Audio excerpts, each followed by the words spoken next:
going on, everybody? Welcome to, as you can see from the background, title in hand, blue shirt, Smackdown shirt on. So it only could be one thing, another Friday Night Smackdown, right? So this is a post King and Queen of the Ring Smackdown. Uh, a lot of good things. This was a fairly okay, I would say, to good Smackdown. Um, I could they got some little setups on here. Nothing too far in advance was moved. A couple of setups or whatnot. Uh, but other than that, a pretty typical SmackDown. The highlight, which being the debut, the Tonga brothers in action, Tonga Loa and Tama Tonga. Uh, with that being said, they started off, of course, doing a recap of Friday Night King and Queen of the Ring. But our opening segment was a promo, which is the Nia Jax coronation promo, where we get welcome to the ring, welcome by Nick Aldis, who welcomes everybody, and he talks about King and Queen of the Ring and how he's happy that one of his own, the SmackDown star was able to bring home the crown of Queen. Uh, so without that, he introduced Nia Jax. Nia Jax came out to have her official crowning, ceremony, and then she went to talk about how that we need to face the fact that we need to talk about the facts that not only is she your queen of the ring, she said she will also be your be the future WWE Women's Champion. And she said, speaking of which, she wants Bayley to come out to bow down to her queen. And Bayley would come out, but get attacked by Piper Niven and Chelsea Green, to which they were just beating her up, and they even beat her up in the ring in front of Nia Jax. But Nia Jax just like, what are y'all doing? And Chelsea would tell Nia not to worry about facing Bayley you don't got to worry about facing Bayley at SummerSlam because Bayley the champion at that time will be Piper Niven. To which Nia responds basically by saying it doesn't matter if it's Bayley or Piper. Either way, they would get annihilated. I would annihilate them and become the WWE Women's Champion. And then she would leave the ring as followed by Piper and Chelsea with Bayley just looking on. Then we'll get a backstage promo with AJ Styles where he's basically telling asking Nick all this could he have a moment to do, which basically looked like his kind of like it's kind of been is teasing like he's basically going to be retiring. So he's basically saying it's hard enough to say it twice, so he wanted to just do it one time in the ring, and Nick Aldis grants him his time. Then we get a backstage promo with Bayley being attended to, and she'll be visited by Naomi, who basically says it's actually time to teach them a lesson. She basically goes off to find. She asks Bayley if she's okay to compete tonight, and the trainer said she's good to go. To which they go, okay, but let's go find Nick Aldis and to make the match a tag team match for tonight. Was there anybody else? No, that was it. So then we get to the first match of the night, which is Tommaso Ciampa versus Austin Theory, which was a good one-on-one bout. It was an okay match. It was fine. It wasn't the worst match, but it was fine. It was fine for an opening match. The caveat here was that whatchamacallit, Grayson Waller got into it with Wade Barrett, like how Logan almost got into it with Michael Cole. But this time it was because he heard something about. I think Wade Barrett said something about Grayson Waller, and he was talking about, and Grayson Waller would run off his mouth. But the particular thing I want y'all to know, he said something along the lines of, let's talk about how I made I made Austin Theory relevant again by giving him the Grayson Waller rub. Um, Paraphrasing, but that was like most of that was what he said. I I think I'm just basically paraphrasing the beginning parts, but he basically said that he did say, let's talk about how I made Austin Theory great again by giving him relevant again by giving him the Grayson Waller rub. And Austin Theory hears this, it's like, what? Like, what are you talking about? And this distraction allows Tommaso Ciampa to get the roll of victory on Austin Theory. Like I said, it was a pretty good bout. Pretty good. Nice little storytelling. I think next week is going to be Grayson Waller versus whatchamacallit, Johnny Gargano. But then we get a backstage promo with Naomi actually going to get this request that match, but he would interrupt Blair Davenport talking with Nick Aldis, which Blair doesn't take exception to. She did try to. She basically gave Naomi a warning, and she said usually she would like to agree herself, but she got other business to introduce herself, but she got other business to handle. And she asked Nick Aldis. I was about to say Adam Pearce. She asked Nick Aldis for the match, to which he granted. See, we got LA Knight going backstage to talk to Nick Aldis. No, he basically, I forgot, at the end of the Naomi promo, backstage promo, when she left, Nick Aldis, LA came in to talk about Logan Paul with Nick Aldis. And then when we come back, it's the aftermath of that, and he's being interviewed about what he said, but what was said and what was done. He basically said that he asked where Logan Paul was, because I think he wants to challenge him for the title, and he was told that he's not here tonight, and that when he basically made it known that when he does see him, he's going to challenge him. But then Carmelo Hayes will interrupt him, saying that why he goofed up. He called Logan Paul LA Knight, and LA Knight called him out on it. He said, "Why would LA bother with you when he could take his time with me or something like that?" And I was like, "Yeah, you mean Logan Paul, right? Get your names right." He said, he was like, "Whatever." I like how they kept going with it, even though he goofed up and called Logan Paul LA. You know, it happens. Be human, right? We say our mind say one thing, and then our mind say one thing, but our mouth come out with something else. But it looks like they basically is not done yet with this whole LA Knight and Carmelo Hayes. Then we get to the second match, which is a quick match with Apollo Crews versus Andrade, and this was a good match. I enjoyed it. It was okay. I'm glad to see Apollo Crews get some shine. But I mean, at the end, it was just like I said, it was an okay match, and Andrade would get the victory.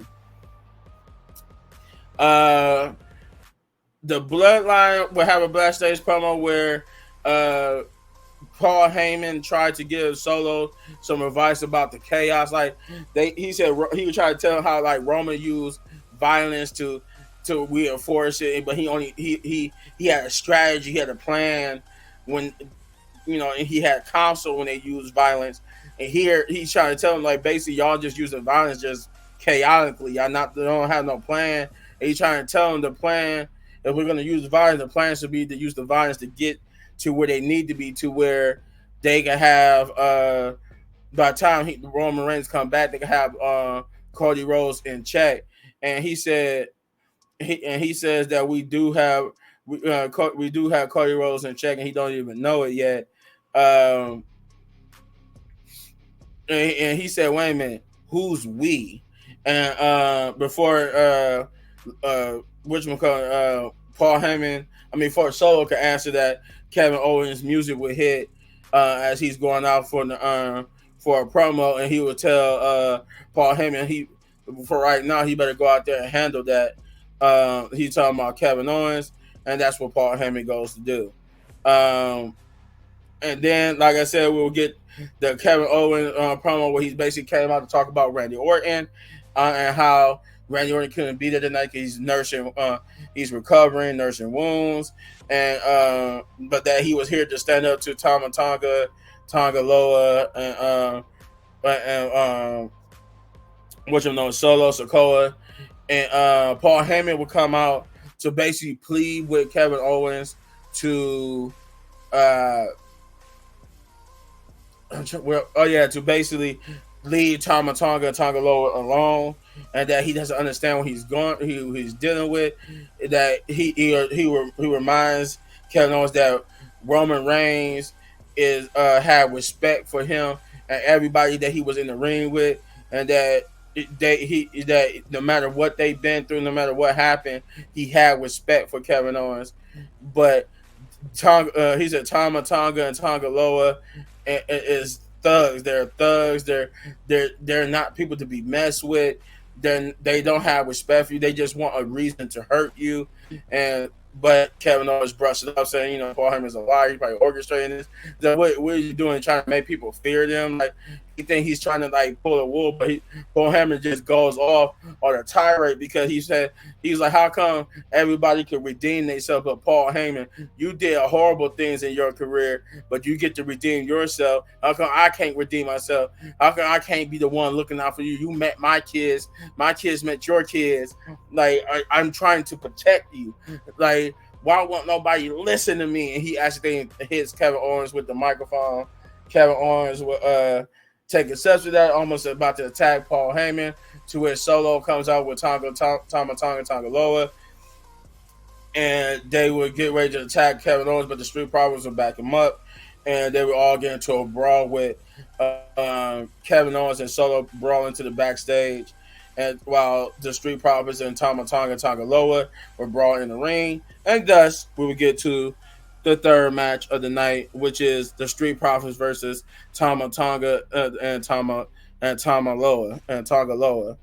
And this was a good bout. I enjoyed it. I like what I see from the Tama Tonga Loa. I like that Tama Tonga Loa, was like this brute. Like when like Montez Ford was fighting him, he was like taking it, was like, come on, like, like he kept it was like it wasn't phasing him until he had the clothesline on. But it was like, even with that, it only phased him a little bit. Even a super kick or an insecurity, I think that's what it's called, when they do that kick up to the head, and that even just stumbled him. But it was a good match between the two. This was the match I enjoyed a lot. Though the finish was kind of lackluster because Tama Tonga hit Montez Ford with a move that we seen everybody kick out of, but Montez Ford didn't kick out of it, and that was like the 1, 2, 3, and they won. So I like it, though the match was good and I enjoyed it. That was like a little critique because I'm like, that could have been better. But it is what it is, right? Let's see what we got here. Okay. Then we got Bianca Belair and Jade Cargill. They backstage being interviewed about going to Monday Night Raw to have a little, interaction with Shayna Baszler and Zoe Stark. But they would get interrupted by Indy Hartwell, who would chastise them for Bianca and them injuring Candice LeRae's leg, and now she's at home nursing it. But they threaten Indy Hartwell, and she kind of backs off and said that nobody's ready for them. Let's see. Then we will get. I think it was another backstage promo, but I can't remember who it was. I'm pretty sure. Yeah, I can't remember who it was. I think I know. Maybe was it not? Yeah, I think it was Nia Jax and Me Chan, that's what it was. Me Chan was being interviewed by AJ Styles when she was getting interrupted by Nia Jax saying, why is everybody talking about AJ Styles with the talk of the towns? The talk of the night should be about Nia. And Nia will warn Me Chan about stepping up to her, and Me Chan would still step up to her, to which Nia's like, you shouldn't have done that. Then we get to the fourth match, which is the last match of the night, which is but we still got one more segment after this, which is Bayley and Naomi versus Piper Niven and Chelsea. I think I think Miss Two Tiffany showed up too. Um, I want to say yeah, she showed up, but I can't remember what happened with her. But I think she showed up too in the backstage promo. Uh, but anyway, this match was pretty good. Uh, I like the little push they giving here because the winners of this match was not who I thought it was going to be. But Naomi and Bayley worked good together as a tag team. So did Piper and Chelsea. I was just surprised that Chelsea and Piper would get the victory here. I'm like, holy crap. Okay. Um, but yeah, it was a good match, and Chelsea Green Piper never got the victory. AJ Styles, it was shown backstage with Luke Gallows and Carl Anderson. Everybody greeting him and giving them, hugging him. They think he's about to go out there and retire, or he, because they believe he's out there going to retire. And then he goes out to the ring, and thus we get the final segment of the night, which is AJ Styles with a retirement segment. And he basically come out and talk about his run and how basically he what Nick Aldis told him that he had to go back in the line and wait. He said he took that into consideration and realized he don't have time to wait because his career window is closing, and he needs to take every opportunity right now.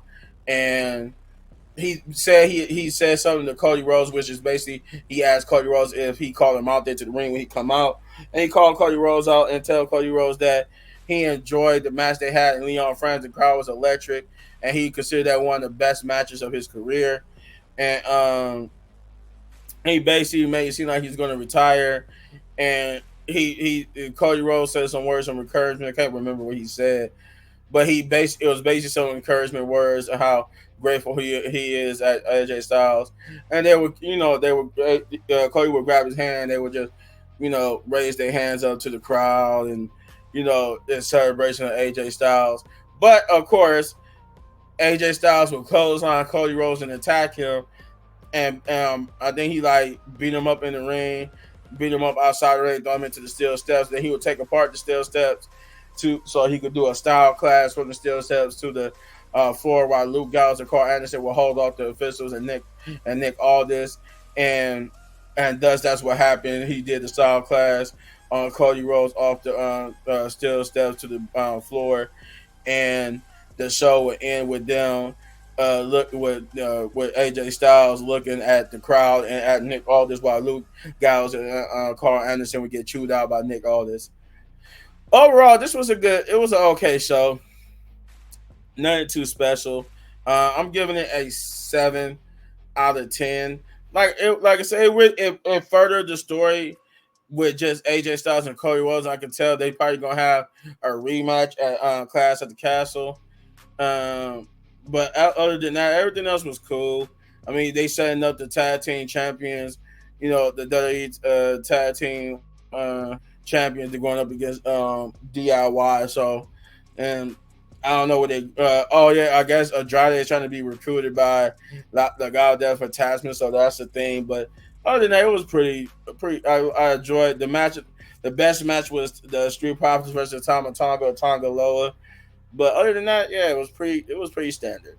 But you let me know in the comments down below what you thought, and if you enjoyed this review, you know what to do. You hit this button right here for all of my WWE reviews. And if you enjoyed the video so much, you want to support the channel, all you gotta do is hit that like, subscribe, share, hit that notification button, and get over to the Wrestling Pit podcast to do the same thing. Get over there, hit that like, subscribe, share, hit that notification button, and as always, hit any one of these videos for more of my amazing content. And don't forget, we're trying to get to 10,000 subscribers, so I really do need you to hit those buttons. Peace.